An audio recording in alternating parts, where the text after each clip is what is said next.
ಇನ್ನು ದಲಿತ ಸಚಿವರು ಜಾತಿ ಗಣತಿ ವರದಿ ಜಾರಿಗೆ ಆಗ್ರಹಿಸಿದ್ದಾರೆ. ಜಾತಿ ಗಣತಿಯಿಂದ ಹಿಂದೆ ಸರಿಯೋದು ಬೇಡ. ಎಲ್ಲರಿಗೂ ಬ್ರೀಫ್ ಮಾಡ್ತಾರೆ. ಈಗ 5.5 ಕೋಟಿ ಜನರದ್ದು ಸರ್ವೆ ಆಗಿದೆ. ಅದು ಇಷ್ಟು ಸುಲಭವಾಗಿ ನಾವು ನಿರ್ಧಾರಗಳು ತಗೊಳಕ್ಕಾಗಲ್ಲ. ಆಮೇಲೆ ಆಳವಾಗಿ ಅಧ್ಯಯನ ಮಾಡಬೇಕಾಗುತ್ತೆ.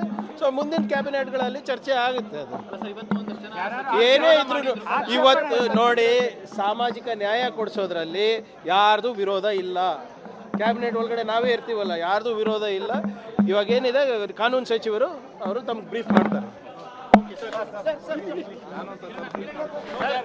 ದೊಡ್ಡ ಮಟ್ಟದಲ್ಲಿ ಲಿಂಗಾಯತ ಸಮುದಾಯ ವಿರೋಧ ಏನಾಗಿಲ್ಲಪ್ಪ, ಡೆಫರ್ ಆಗಿದೆ ಸಬ್ಜೆಕ್ಟ್ ಅಷ್ಟೇ. ಡೆಫರ್ ಆಗಿದೆ. ಈಗ ನಮ್ಮ ಸ್ಪೋಕ್ಸ್ ಪರ್ಸನ್ ಮಾತಾಡ್ತಾರೆ ಅದ್ರ ಬಗ್ಗೆ.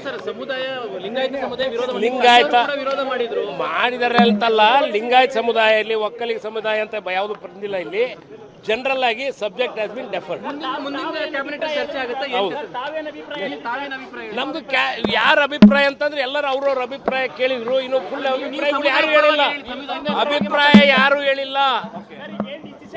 ಏನೇನಾದ್ರೂ ಲೋಪದೋಷಗಳು ಅದಾವ ಅವನ್ನೆಲ್ಲ ತಿದ್ದುಪಡಿ ಮಾಡಿ ಕರೆಕ್ಟ್ ಆಗಿ ಮಾಡಬೇಕು ಅಂತ ಹೇಳಿದ್ದಾರೆ.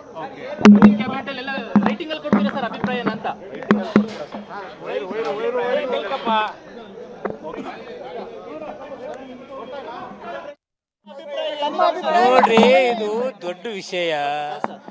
ಒಂದು ಹಿಂದುಳಿದ ಜನಾಂಗ ಯಾರು ಅಸಹಾಯಕರಿದ್ದಾರೆ, ಯಾರು ಬಡತನದಲ್ಲಿದ್ದಾರೆ, ಯಾರು ಶೈಕ್ಷಣಿಕವಾಗಿ ಹಿಂದುಳಿದ್ದಾರೆ, ಇದು ಚರ್ಚೆ ಆಗ್ತಕ್ಕಂಥ ವಿಷಯದಲ್ಲಿ ಏರುಪೇರುಗಳಾಗ್ಬಾರ್ದು. ಇನ್ನು ಚರ್ಚೆ ಮುಂದುವರೆದಿದೆ. ಅದರಲ್ಲಿ ನಾನು ಸಲಹೆ ಒಬ್ಬನೇ ಕೊಡೋಕ್ಕಾಗಲ್ಲ. ಚರ್ಚೆ ಇಂಡಿವಿಜುವಲ್ ಚರ್ಚೆ ಯಾರನ್ನೂ ಕೇಳಿಲ್ಲ. ಚರ್ಚೆ ಮುಂದುವರೆದಿದೆ. ಮತ್ತೆ ಮುಂದೆ ಕ್ಯಾಬಿನೆಟಲ್ಲಿ ಬರುತ್ತೆ. ನೋ ಆಕ್ಷೇಪಣೆ ಮತ್ತೇನಿಲ್ಲ, ಅದೇನು ಇಲ್ಲ. ಮುಂದೆ ಚರ್ಚೆ ಮುಂದುವರಿತಾ ಇದೆ.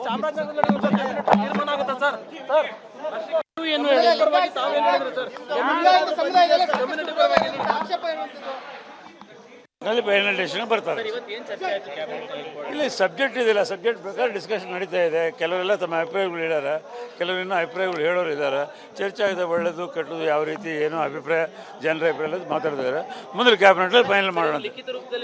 ಏನಿಲ್ಲ ಲಿಖಿತ ರೂಪದಲ್ಲ, ಏನಿಲ್ಲ. ಇಲ್ಲಿ ಜನರೆಲ್ಲ ಓಪನ್ ಆಗಿ ಮಾತಾಡಿದ್ರಲ್ಲ. ಏನು ತೀರ್ಮಾನ ಏನು ಚರ್ಚೆ ಅಪೂರ್ಣ ಆಗಿದೆ. ಡಿಸ್ಕಷನ್ ಆಗ್ತಾ ಇದೆ. ಯಾವುದೇ ಥರ, ಯಾವುದೇ ಜಾತಿ, ಯಾವುದೇ ಉಪಜಾತಿಗೆ, ಯಾವ ಸಮಾಜಕ್ಕೂ ತೊಂದರೆ ಆಗಲ್ಲ. ಆದರೆ ಚರ್ಚೆ ಅಪೂರ್ಣ ಆಗಿದೆ. ಮತ್ತೆ ಚರ್ಚೆ ಮಾಡಿ ತೀರ್ಮಾನ ಮಾಡ್ತೀವಿ. ಯಾರೂ ವಿರೋಧ ಮಾಡಿಲ್ಲ. ಚರ್ಚೆ ನೋಡಪ್ಪ, ಇದು ಸಣ್ಣ ವಿಷಯ ಅಲ್ಲ. ನಾವು ಎಲ್ಲರನ್ನೂ ವಿಶ್ವಾಸ ತಗೊಂಡು ಮಾಡಬೇಕಾಗ್ತದೆ. ಅದರಿಂದ ಚರ್ಚೆ ಇನ್ನೂ ಆಗ್ತದೆ. ನಾಳೆ ಕ್ಯಾಬಿನೆಟಲ್ಲಿ ಇನ್ನೊಂದು ಕ್ಯಾಬಿನೆಟ್ ಆಗಲಿ, ಚರ್ಚೆ ಆಗಿ ಎಲ್ಲರನ್ನೂ ಒಪ್ಪಿಸ್ಕೊಂಡೇ ತೀರ್ಮಾನ ಮಾಡ್ತೀವಿ. ನೋಡಿರಿ, ಆಲ್ ರೈಟ್. ಮೋಸ್ಟ್ಲಿ ಎಲ್ಲ ಮಂತ್ರಿಗಳಿಗೂ ಇನ್ಸ್ಟ್ರಕ್ಷನ್ಸ್ ಇದೆ ಅಂತ ಅನ್ಸುತ್ತೆ. ಈಗ ಎಚ್ ಕೆ ಪಾಟೀಲ್ರು ಅದನ್ನು ಪ್ರೆಸ್ ಮೀಟ್ನಲ್ಲಿ ಬ್ರೀಫ್ ಮಾಡ್ತಾರೆ, ಹೇಳ್ತಾರೆ ಇವಾಗ ಏನು ಎತ್ತ ಅಂತ ಅಂದ್ಬಿಟ್ಟು. ಬಟ್ ಎಲ್ಲರೂ ಅಷ್ಟೇ, ಚರ್ಚೆ ನಡೆದಿದೆ, ಅಪೂರ್ಣವಾಗಿದೆ. ಮುಂದಿನ ಕ್ಯಾಬಿನೆಟ್ಗಳಲ್ಲಿ ಮುಂದುವರಿಸ್ತೀವಿ ಅಂದರೆ ಇವ್ರ ಲೆಕ್ಕಾಚಾರದಲ್ಲಿ ನೆಕ್ಸ್ಟ್ ಕ್ಯಾಬಿನೆಟ್ನಲ್ಲೂ ಫೈನಲ್ ಆಗಲ್ಲ. ಇದು ಇನ್ನೊಂದಷ್ಟು. ಆಮೇಲೆ ಎಲ್ಲ ಕ್ಯಾಬಿನೆಟ್ನಲ್ಲೂ ಇದೊಂದೇ ವಿಚಾರನೂ ಚರ್ಚೆ ಮಾಡೋಕ್ಕೆ ಬರಲ್ಲ. ಬೇರೆ ಬೇರೆ ಜ್ವಲಂತ ಸಮಸ್ಯೆಗಳು ತುಂಬ ಇದೆ. ಹಾಗಾಗಿ ಇದನ್ನು ಎಳೆಯುವಂತಹ ಲೆಕ್ಕಾಚಾರ ಅಷ್ಟೇ. ಇನ್ನೊಂದಷ್ಟು ಮುಂದೂಡುವಂತಹ ಲೆಕ್ಕಾಚಾರ, ಇನ್ನೊಂದಷ್ಟು ದಿನ ತಳ್ಳುವಂತಹ ಲೆಕ್ಕಾಚಾರ. ಪಾಟೀಲ್ ಅವರು ಪಾರ್ಲಿಮೆಂಟರಿ ಅಫೇರ್ಸ್ ಲಾ ಮಿನಿಸ್ಟರ್ ಅವರಿಗೆ ಕ್ಯಾಬಿನೆಟ್ ಆಥರೈಸ್ ಮಾಡಿಸಿದ್ದಾರೆ. ಅವರು ನಿಮಗೆ ಆನ್ಸರ್ ಮಾಡ್ತಾರೆ. ಯಾವುದೇ ಪ್ರಶ್ನೆ ಇದ್ರೂ ಅವ್ರನ್ನ ಕೇಳಬಹುದು. ಪ್ರಬಲ ಸಮುದಾಯಗಳು ನೋಡಿ ಈ ಎಲ್ಲ ಪ್ರಶ್ನೆಗಳು ಅವ್ರನ್ನ ಕೇಳಿ. ಕೆಲವರಂತೂ ಶಿವಾನಂದ ಪಾಟೀಲ್ ಅಂತವ್ರಂತೂ ಮಾತಾಡೋಕ್ಕೂ ರೆಡಿ ಇಲ್ಲ. ಓಡು ಯಾಕೆ ಅಂತ ಗೊತ್ತಿಲ್ಲ. ಏನು ಇನ್ಸ್ಟ್ರಕ್ಷನ್ಸ್ ಇತ್ತು ಅಂತ ನೋಡೋಣ.